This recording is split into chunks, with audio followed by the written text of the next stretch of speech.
இன்று நடைபெற்ற முக்கிய நிகழ்வுகளை சுருக்கமாகவும் விரைவாகவும் 4D செய்தியில் பார்க்கலாம்.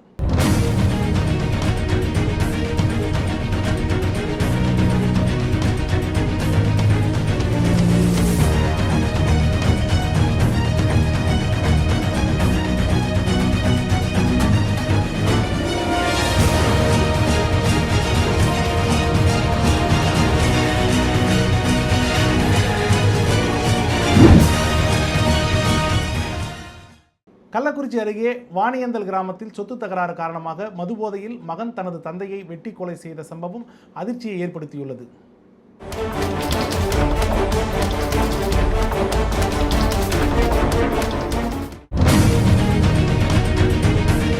இன்று சென்னை தலைமைச் செயலகத்தில் நடைபெற்ற நிகழ்ச்சியில் மருத்துவம் மற்றும் மக்கள் நல்வாழ்வுத்துறை சார்பில் மருத்துவம் மற்றும் ஊரக நலப்பணிகள் இயக்கத்திற்கு 2.90 கோடி ரூபாய் மதிப்பீட்டில் வழங்கப்பட்ட 40 புதிய வாகனங்களை முதலமைச்சர் ஜோசப் விஜய் கொடியசைத்து துவங்கி வைத்தார்.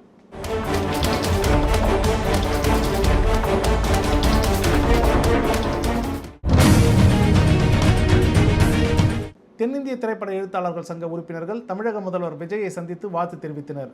சந்திப்புக்கு பிறகு நீங்க நல்லா இருக்கணும், நாடு முன்னேறணும் என வாழ்த்து தெரிவித்து சமூக வலைதளத்தில் பதிவிட்டார் இயக்குனர் பாக்யராஜ்.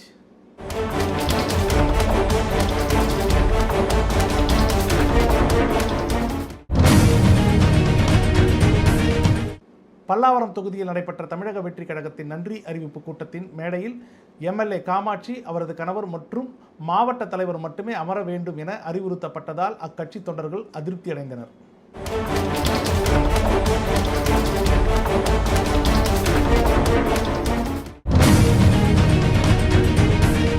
விடுதலை சிறுத்தை கட்சியின் தலைவர் தொல் திருமாவளவன் அமைச்சரவையில் பங்கேற்க அமைச்சர் ஆதவ் அர்ஜுனா விடுத்த அழைப்பிற்கு நன்றி கூறி மேலும் இது குறித்து கட்சி நிர்வாகிகளிடம் ஆலோசித்து முடிவு தெரிவிப்பதாக பேட்டியளித்தார் திருமாவளவன்.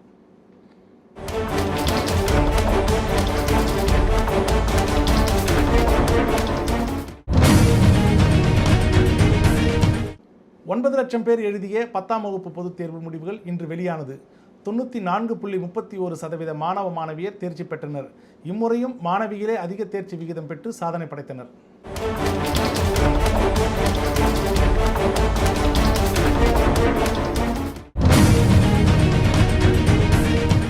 நான்கு ஆண்டுகளுக்கு முன் தன் மகளின் கால் இழக்க காரணமான அரசு மருத்துவர் மேல் உரிய நடவடிக்கை எடுக்க கோரி முதல்வரை காண வந்திருந்த காவலர் தண்டபாணி மற்றும் அவரது மகளுக்கும் அனுமதி மறுக்கப்பட்டதால் இருவரும் தலைமைச் செயலகத்தின் முன்பு போராட்டத்தில் ஈடுபட்டனர்.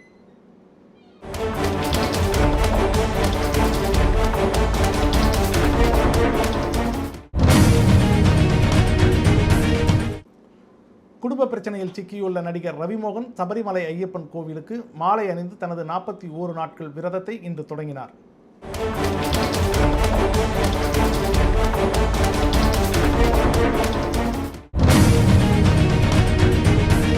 கடந்த திமுக ஆட்சியின் போது அரசுக்கு எதிரான அவதூறு கருத்துக்களை பரப்பியதால் சிறையில் அடைக்கப்பட்ட யூடியூபர் சவுக்கு சங்கர் மீதான குண்டர் சட்டத்தை ரத்து செய்தது தமிழக அரசு.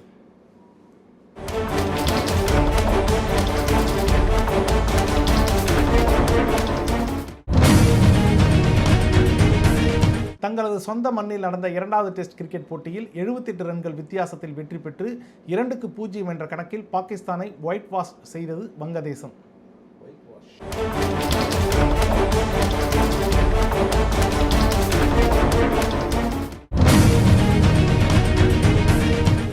தமிழ்நாடு முதலமைச்சர் ஜோசப் விஜய் தலைமைச் செயலகத்தில் உள்ள பொதுப்பணி மற்றும் விளையாட்டுத்துறை அமைச்சர் ஆதவ் அர்ஜுனாவின் அலுவலகத்திற்கு நேரில் சென்று வாழ்த்து தெரிவித்தார்.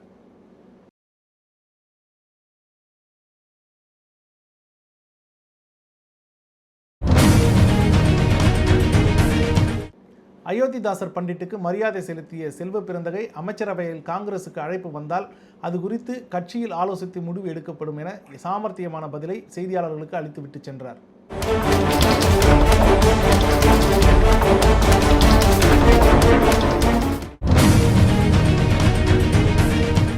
சிவகங்கை மாவட்டத்தைச் சேர்ந்த மாணவி ஷாலினி 10ஆம் வகுப்பு பொதுத் தேர்வில் கணித பாடத்தில் தோல்வியடைந்ததால் வீட்டில் தூக்கிட்டு தற்கொலை செய்து கொண்டார்.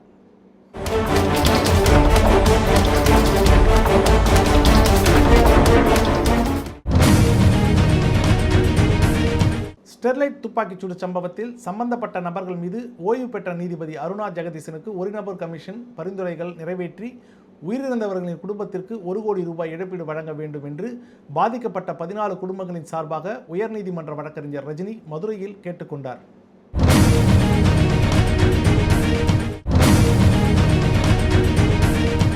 திமுக விமர்சிக்கிறது என்றால் விஜய் நல்ல ஆட்சி செய்கிறார் என்றே அர்த்தம் என கோவை விமான நிலையத்தில் செய்தியாளர்களிடம் நடிகை கஸ்தூரி பேட்டியளித்தார். இத்துடன் 4D செய்திகள் நிறைவடைந்தன. நன்றி.